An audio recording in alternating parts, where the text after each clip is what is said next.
Yung evidence na may be required dito is just reasonable amount of evidence. It is not substantial evidence. It is not probable cause. Lalo namang hinding proof beyond reasonable doubt. Yun naman pala eh. So umamin na rin sila na wala pa naman sila doon sa ano. Kasi kung makabintang na sila kay Inday, kala mo may ginawa na si Inday. Inamin niya eh na itong steps, itong ginagawa nila is not determining whether the person is guilty beyond reasonable doubt.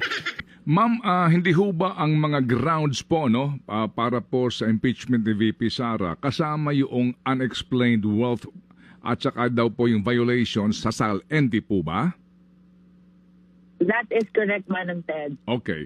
Ang claim po ng kampo ni VP Sara, no, na dito po sa aligasyon na ito, wala ngang ultimate facts.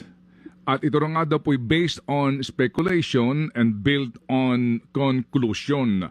Ano ho ang hawak ng komite based on the complaint na may nagpapatunay na totoo pong merong unexplained wealth ang BP at maging merong mga irregularidad sa kanyang SAL-N? Ayan tinanong. Ano pong meron kayong ebidensya? Kasi kayo po ay nag-aakusa. So ano po yung ebidensya sa kanilang akusasyon? Di ba? Halimbawa, kung ako, meron kami ebidensya. Yung property sa ganito, yung property sa ganyan, yung property sa ganon, yung property sa ganyan. Sa SAL-in niya, hindi kasi nakadeklara yan eh. So kapag hindi nakadeklara sa SAL-in mo yan, nakaw na yaman yan. Lalong-lalo na, nakakuha tayo ng kopya ng mga titulo ng property na yan, nakita natin nasa pangalan nila mag-asawa. So kung nasa pangalan nila mag-asawa, tas wala sa SAL-in nila, o wala sa deklarasyon nila, ibig sabihin, ilgatin yan. Misdeclared or misrepresented yung kanilang pinangahawakan na dokumento or yung SAL-in o yung isinapubliko nila. Buti kung ganon. Tingnan ninyo kung ano meron sila. Well, right now, Manong Ted, no? Ang hawak lang natin ay yung naging manifestation ni Congressman Ridon. So ang hawak lang nila is yung manifestation ni Ridon. Yung mga sinasabi ni Ridon, yung mga lumalabas sa bibig ni Ridon. Nothing more, nothing less. May hard evidence? Wala. How can you establish a reasonable doubt kung wala naman pala kayong hard evidence, meron lang pala kayong yaw-yaw? So ayan yung sinasabi natin na, do I have to submit to you? Or do I have to submit my evidence to prove na may katotohanan yung sinasabi mo? No. Ikaw ang magpakita sa akin ng ebidensya and I will prove to you that your evidence is fake. This is what we have and maglabanan tayo ng ebidensya. Certified ito ng mga ahensya ng gobyerno. So siya mismo umamin na wala talaga silang ebidensya. Paano tatakbo to? If you remember, the two SAL-N which were shared during the determination of sufficiency in substance of the third and the fourth impeachment complaint. No? Nevertheless, ayon sa ating mga justice members, hindi natin pwede i-expect ang mga complainants to have with them already this bank records considering that they are protected by the bank secrecy law. Yun naman pala eh. Wala kayong bank record. Wala naman pala kayong pinangahawakan. Meron lang kayong speculation. The burden of proof is with the accuser. Nag-a-accuse kayo na hindi tama yung kanyang SAL-in. Nagdududa kayo sa kanyang SAL-in. O di mag-imbestiga kayo. Ngayon, iimbestiga kayo, maghahanap kayo ng ebidensya, sa akin nyo kukunin yung ebidensya nyo, ako na inaakusahan nyo, nek-nek nyo. Nek-nek nyo, ba't ako magbibigay sa inyo ng ano? Di ba? Hindi ka patuli. Tuli na ako. Hindi ka patuli eh. Pakita mo nga. Kung tuli ka na, di ba? Gago, magpakita ka ng picture na hindi pa ako tuli. Yun yung ebidensya mo. Tapos patutunayan ko sa'yo, natuli ako. Ilabas mo muna yung ebidensya mo na hindi ako tuli. Hindi yung, hindi ka tuli. Pakita mo nga kung tuloy ka. Alam mo yun, katarantaduan yan eh. So sinasabi nyo magnanakaw si Inday Sara, wala naman pala kayong pinangahawakan na dokumento na nagnakaw talaga siya. Nagdududa lang kayo na nagnakaw siya dahil may discrepancy, wala naman pala kayong ebidensya na magpapatunay sa teorya nyo. Abay, mga gago pala kayo. No? As a matter of fact, maliwanag sa batas na itong impeachment cases, this is the only opportunity kung saan pwedeng mag-request ang complainant ng subpoena bank records. That is true, the compulsory processes power granted to the House of Representatives. Hindi na. I will show my bank records sa tamang forum, which is the impeachment court, Senate. I will show them kung bakit ito yung nasa salin ko. Ikaw, magpakita ka din ng ebidensya mo na nagsasabi na mali itong nasa salin ko. Yung nagsasabi mo. Pwede mong isubpina pero ikaw bilang hindi ka naman korte, pwede kong hindi ibigay sa'yo, nek-nek mo. Pero kapag sa Senado na hiningi yan, natatandaan ninyo nung gustong buksan yung Jose Pidal envelope na sinabi ng Senado hindi bubuksan yan. Yung Senado, which is the impeachment court, will decide whether or not gagawin itong mga bagay na ito, hindi kayo. Kayo bilang piskal, kailangan titingnan nyo ano yung mga ebidensya nung nag-aakusa. Meron ka? Wala. Wala pala eh. X to.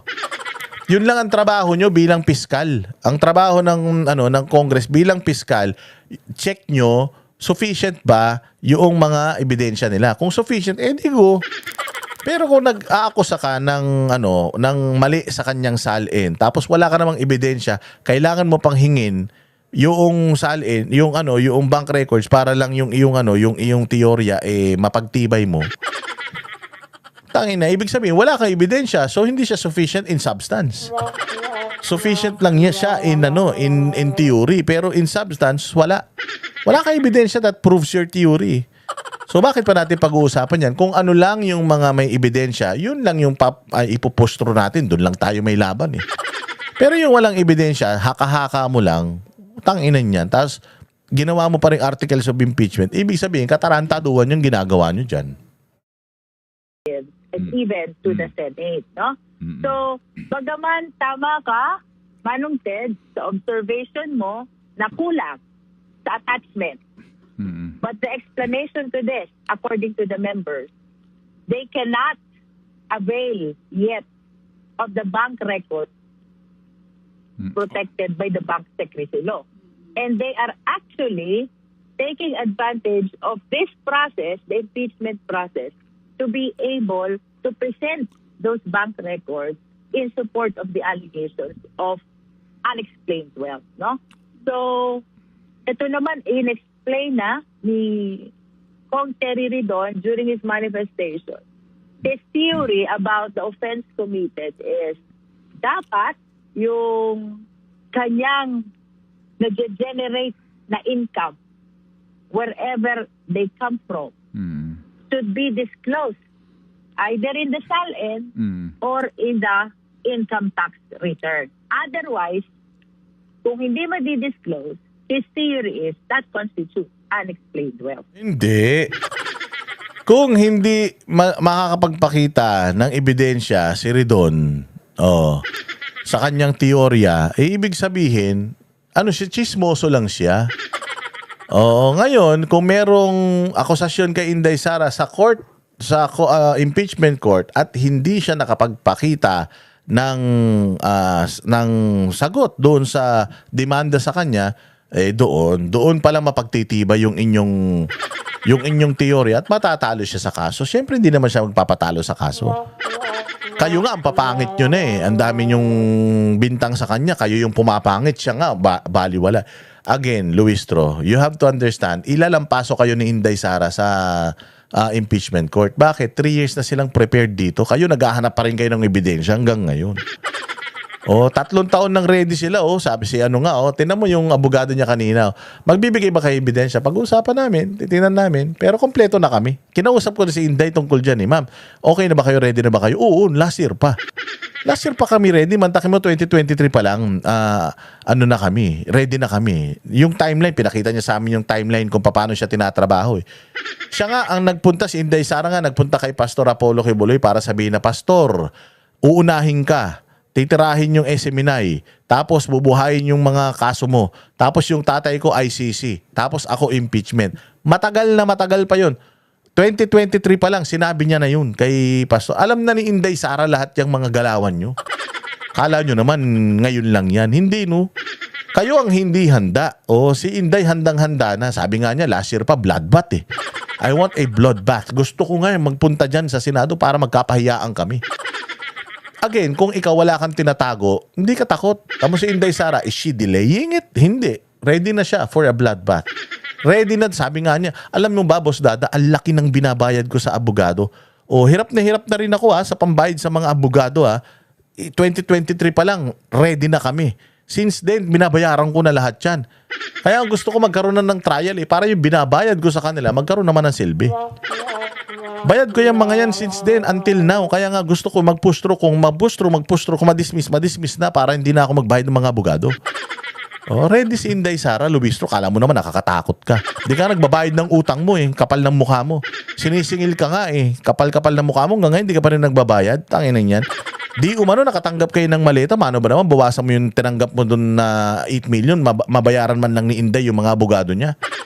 Para, yan, ambag-ambag din. Kapag ka nakagamit ka ng serbisyo, binabayaran yung serbisyo, hindi thank you yun. Kapal-kapal ng mga mukha nyo. Opo. Pero ma'am, para lang medyo ma-fortify pa po natin ang inyo pong katwiran dito sa isyong ito. If I may just again ask you, doon sa sinasabi ng mga abogado ni VP Sara na ang proseso kasi evidence muna bago ang hearing.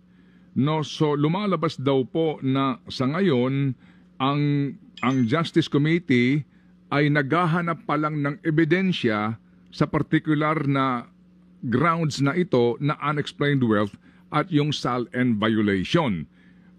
Bakit daw po kumbaga hindi man lang nagpakita ng katibayan tungkol dito at ito na agad dinesisyonan na may grounds dito po sa particular na allegation na ito. Again, ma'am, please. Let us remember, Manong Ted, there are 5 steps.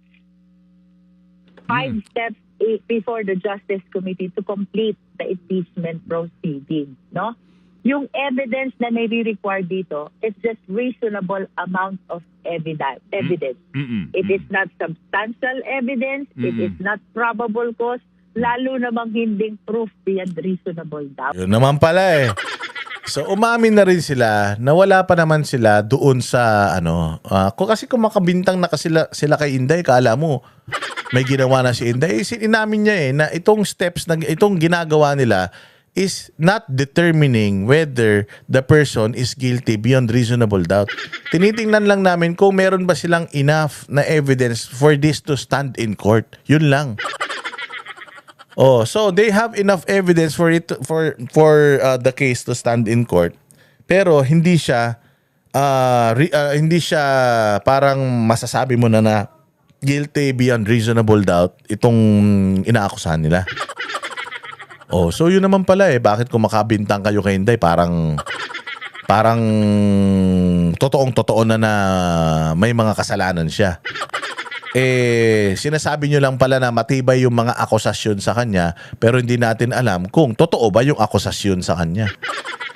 Pinapaikot-ikot nyo pa Sabi ko nga sa inyo, hindi kayo makakalusot sa amin As a matter of fact, to be specific, nowhere in the rules will you see the amount of evidence required. The only parameter is, according to the Supreme Court, it depends on the exclusive judgment of the justice members whether the complaint on its face and on its attachment can be declared as sufficient in form and in substance. Wala pa po tayo sa trial. wala pa po tayo sa determination. Ayun naman pala eh. Wala pa sa trial, wala pa sa determination whether itong mga evidence is true. Bakit parang kung makapag-press con kayo, parang putang ina, guilty na si Inday Sara? Samantalahin nyo na yung pagpipress con nyo dyan. Kasi pagdating dun sa Senado, patay kayo lahat dun. Sa liig lahat ang tama nyo ron. Kasi pag naglabas sa si Inday Sara ng pagkarami-rami niyang ebidensya, walang hiya. Mapapahiya kayo lahat. Baka naman pwede, Biden, bayad mo na yung utang mo, ha? Of probable cause. Kaya ang sabi ko po kahapon sa ating opening statement, hindi po ito paglilitis. We are just trying to find reasons which will justify the continuation of our impeachment proceeding. No? So granting na wala pang bank records, granting that the SALN available to the committee is the two SALN which were manifested, chaired by Congressman Ridon, we took note of the fact that these bank records cannot be availed of yet by the complainant. As a matter of fact, they need to make use or explore the compulsory power of the Justice Committee to be able to avail themselves of these bank records and present them before us in support of the allegations of unexplained wealth. So wala. So suma total, ang ibig niyan sabihin, walang ebidensyang hawak si Ridon, kaya humihingi pa sila ng ebidensya. At ibig sabihin, itong Committee on Justice na ito, hindi naman kailangang sagutin nila Inday Sara. Kasi whether Inday Sara likes it or not, itong itong Committee on Justice na ito, dadalhin yan sa plenaryo, at kung ma-impeach itong si VP Sara sa Congress, wala siyang choice but to defend herself sa totoong korte, which is the impeachment court. So, yung ginawa nila VP Sara na hindi nagbigay ng mga ebidensya rito, strategically, maganda ba? Strategically yun? Yes. Bakit? Kasi nga, pupunta sila sa pag na-impeach si Inday Sara dito sa Congress, pupunta sila sa hearing sa Senado nang wala silang mga dalang baril. Makikipaggera sila na wala silang mga dalang bala. Wala silang mga dalang baril. Si Inday Sara para siyang Iran. Para siyang Iran na habang nakikipag-negotiate siya sa Amerika, habang pinatutunayan niya sa Amerika na wala siyang ginagawang masama, naghahanda na siya sa gera. Naghahanda na si Israel sa gera. Si Iran. 25 years na hinahanda niya na yan. Bakit? Nakita kasi ni Iran na ginawa ng Amerika ito sa Libya, saan ba to? Sa Afghanistan, ginawa niya sa Iraq, ginawa niya sa Syria. So, kapitbahay man niya to. At pare-parehas naman yung sinasabi na may nuclear ka, delikado ka. Delikado ka sa buhay ng mga tao sa mundo. So, alam na ng Iran yun. Kaya sabi niya, habang pinatutunayan niya, habang wala po kaming kasalanan, nagbubuo na siya. Nagpapalakas na siya ng kanyang depensa. Nung hindi na maiwasan yung gera, nagpasabugan na sila. Kita mo. Si Donald Trump ngayon, tain-tae. Hindi alam kung kanino hihingi ng tulong para makadaan sila dun sa napakaliit na lagusan na yun. Diyan sa Iran kung saan dumadaan yung mga langis. 'Di ba? Yan yung sinasabi ko na pagdating doon, boom, ready na pala yung Iran sa full-blown na gera. Nagulat sila. Kasi, it turned out hindi pala yung palang mga pinakawalan nila ng mga armamentes ng mga unang linggo, yun na pala yun. Ngayon ang Iran hanggang ngayon nagpapadala pa ng mga ng mga missile nila. Alam niyo ba yung Israel meron silang Iron Dome na i-intercept nila lahat. Naubos na. Yung bala nila ng Iron Dome nakakapasok na sa kanila yung mga missile. Bakit si Iran may missile pa rin? Si Israel at saka si US parang mahina na. Kasi naubos na nila. Si Iran 25 years niyang pinaghandaan yan. Ang dami niyang ginawa. Alam niyo ba? Meron pa si Iran na isang drone. Na ang halaga ng drone na yon, ganito katalino yung Iran Yung halaga ng drone na yon, $20,000 lang. As in, chipipay. Ang bagal na drone. Ang bagal lang niya. Pag pumasok yun sa airspace ng Israel o ng kahit na anong halimbawa, Qatar, Dubai, pagpasok yun, i-intercept yun ng missile. Boom! Sabog yun. Kasi ang bagal niya eh. Ang bagal ng andar niya. Sabog talaga, boom. Doon sa isang instance na yun, kita mo kung gaano katalino ang Iran. 20,000 lang yung halaga nung nung drone nila. Alam mo ba ang halaga ng missile na tumama sa kanya? $2 million. So doon pa lang, luging-lugi na sila. Pasabugin mo, kung meron akong isang 100, meron akong 100 na drone na gano'n na pasasabugin mo ng 2 milyon na missile.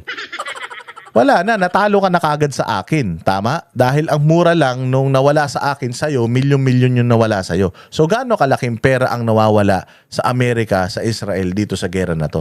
Pinaghandaan yan ng Iran lahat.